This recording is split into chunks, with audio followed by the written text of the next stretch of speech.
Good evening, and thank you all for being with us. I'm Leah McLean. And I'm Lindsay Brown. We begin with that ongoing breaking news tonight. 37-year-old Alex Pretti, a resident in Minneapolis, a U.S. citizen, also a registered nurse, shot and killed by a Border Patrol agent near 26th and Nicollet this morning. And today, protests and vigils have been held all throughout the Twin Cities metro.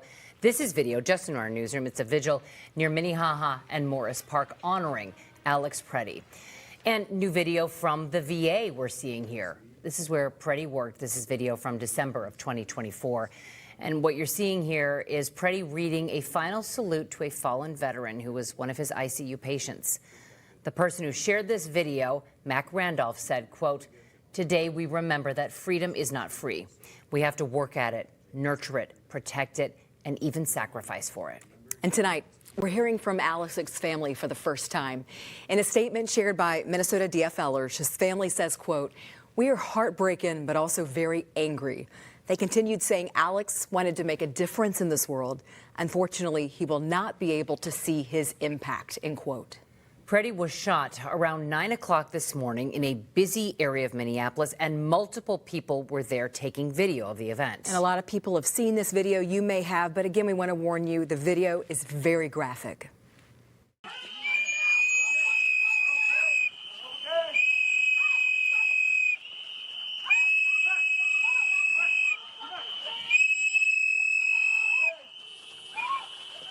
Get the people!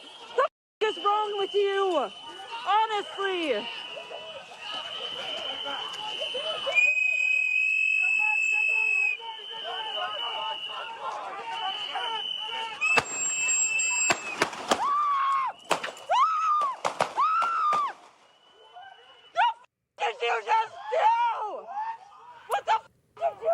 This is one view of the video of the shooting that we see today.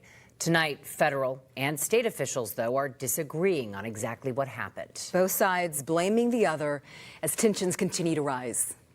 This individual showed up to a law enforcement operation with a weapon and dozens of rounds of ammunition. He wasn't there to peacefully protest. He was there to perpetuate violence. I'm done being told that our community members are responsible for the vitriol in our streets. I'm done being told that our local elected officials are solely responsible for turning down the temperature. How many times must local and national leaders must plead with you, Donald Trump, to end this operation and recognize that this is not creating safety in our city? And right now, we have team coverage with responses from city, state, and federal leaders, plus Pretti's neighbors speaking out for the first time as we try to break down frame by frame that video that we've been seeing. But first, let's go to the ongoing protest in South Minneapolis. Investigative reporter Eric Rasmussen was there when agents released chemical irritants. Right now, Ryan Raish is joining us live. Ryan's on the other side of the protest. This is near 26th and Nicollet Avenue. And it's late. It's after 10:40. Ryan, tell us what you're seeing out there at this hour. Yes, we're just a few blocks, 3 or 4 blocks from where Alex Pretti was shot and killed early this morning, and we now have members of the Minnesota National Guard patrolling at least parts of the city. You can see this Humvee right over there. There's 2 members of the National Guard in that Humvee, and there's another one right here. 2 more members of the National Guard. They're wearing that green reflective vest, so you know who they belong to. And then they're sitting here in this intersection right next to an officer with the Minneapolis Police Department. This is the vehicle exclusion zone, and this scene repeats itself in a perimeter all around this scene. I want to show you this map right now. This is the vehicle exclusion zone. I counted about 45 blocks throughout the city. The whole point here is to limit the amount of traffic that can come in. And I was talking to the member of the National Guard. He was telling me that, you know, if you have business here, if you live here, they're going to let you through, but they're really trying to limit as many people as they can to coming into this zone. And it's something we learned 5 or 6 years ago with George Floyd. The Minnesota National Guard needs a specific mission, and today that mission came from Minneapolis and Hennepin County out here. That mission is to keep people out of this zone, and so far from our vantage point, it has been a peaceful evening. Live in South Minneapolis, Ryan Raish, 5 Eyewitness News. All right, Ryan, we want to go now to the other side of this area. Eric Rasmussen has been there all day, all night now, and it's late, even after officials were out there spraying chemical irritants. And Eric, what are you seeing and hearing right now where you are? We see people still behind you at this hour. Right. I can tell you the number of people has thinned out quite a bit since we joined you over on Channel 45 about an hour ago. But as you say, there are still people here. The bonfires are still burning. The very large makeshift barricade here on Nicollet is still there. That's made up of wooden pallets and garbage cans and dumpsters that they put out here hours ago. Just past that barrier behind me is the scene of that deadly shooting involving federal agents earlier today, but no sign of federal authorities at all here for many, many hours now.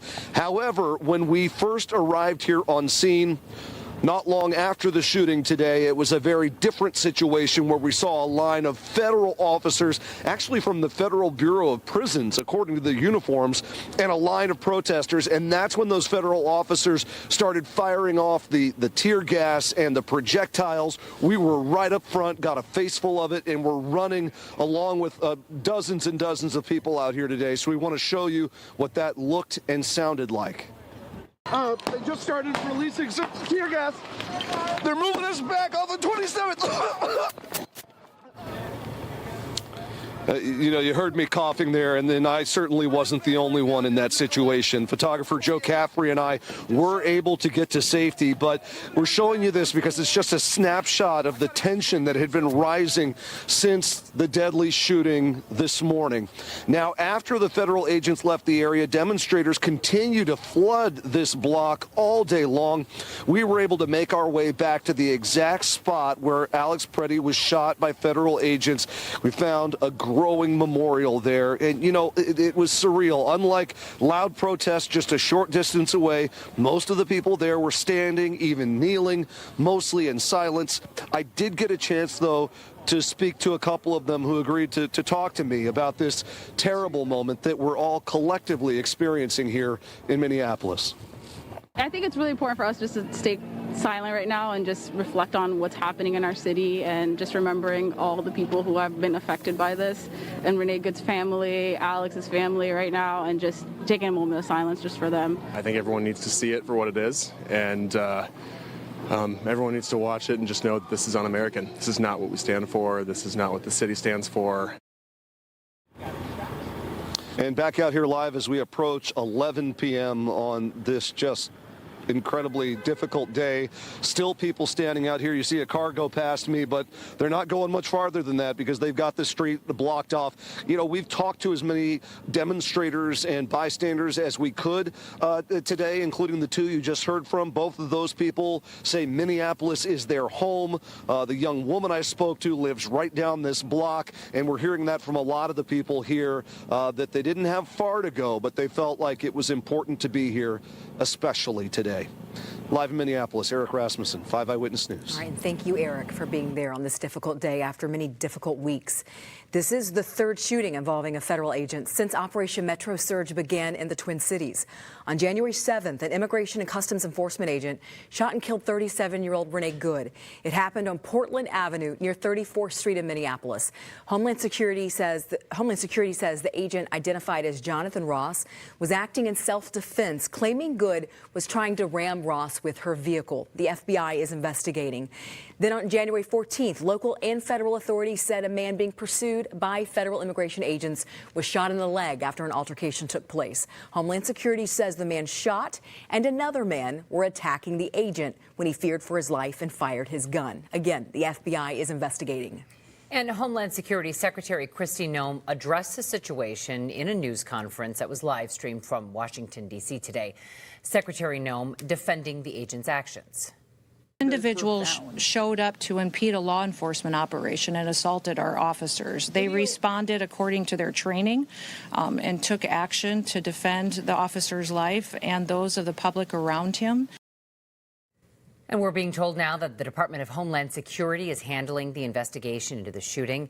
That does concern some Minnesotans, as multiple federal prosecutors have resigned in protest to the way that these cases are being handled. And we can tell you tonight, Hennepin County Attorney's Office and the Minnesota Bureau of Criminal Apprehension are suing the federal government, seeking to prevent the destruction of evidence related to today's fatal shooting. The head of the BCA and Governor Walz speaking today about the investigation. Our Brittany Ehrman shares what they said.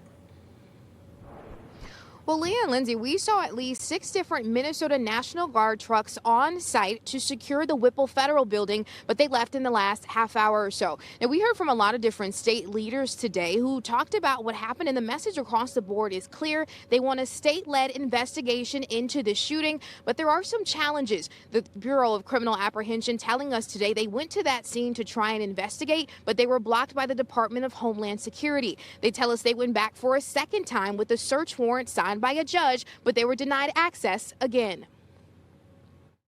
How will you be able to ensure a thorough and fair investigation if they weren't able to collect evidence the day that the shooting happened? It's complicated.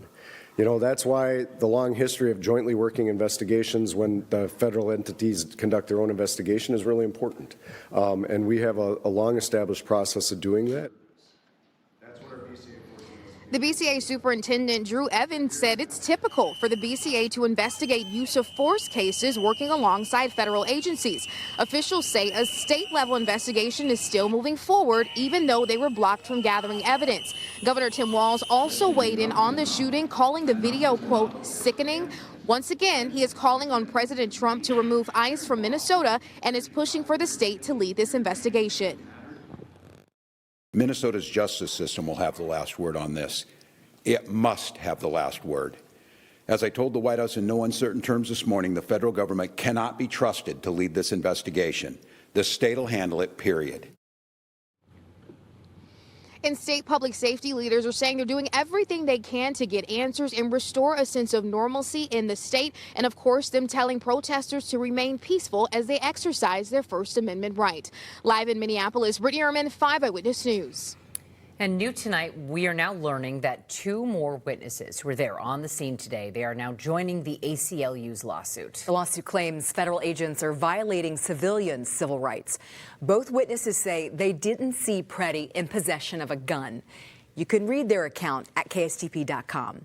And tonight, federal agents claiming self-defense in this fatal shooting, but key questions remain unanswered. City and state leaders gave a news conference today demanding ICE operations end in the Twin Cities and encouraging the protesters to remain peaceful. Renee Cooper has more on these competing narratives.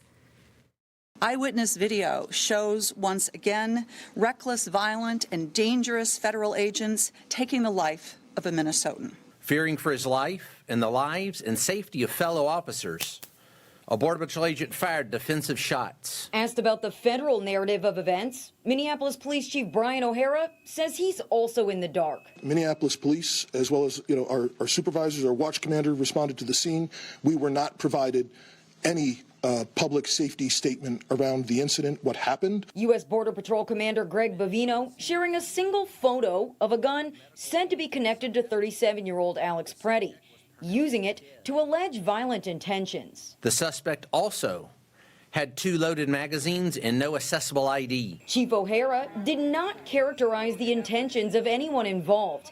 He did make a point to share this about Pretti's background. The only interaction that we are aware of with law enforcement has been for traffic tickets, and we believe he is a lawful gun owner with a permit to carry. Bovino did not answer questions of when agents realized Pretti had a gun and if he brandished it, or why the photo he's citing in defense of the shooting seems to show the gun inside a car when the scene on video unfolded outside. I tried again to get that answer as Bovino walked out. This is under investigation. Those facts will come to light, but let's take a look at the gun. You can see the gun here on the screen there that individual possessed. It appears to be a semi-automatic, high-capacity type, possibly a Sig Sauer 9mm. All right, no more questions. Sorry, no more questions, sir. Commander. Hold on. Where exactly was the gun at the time of the shooting? You have it pictured in a car. Now, elected officials in Minnesota also calling for a full and transparent investigation, something they question after state law enforcement was shut out and numerous senior federal prosecutors resigned in the wake of Renee Good's shooting death. Live in the newsroom tonight, Renee Cooper,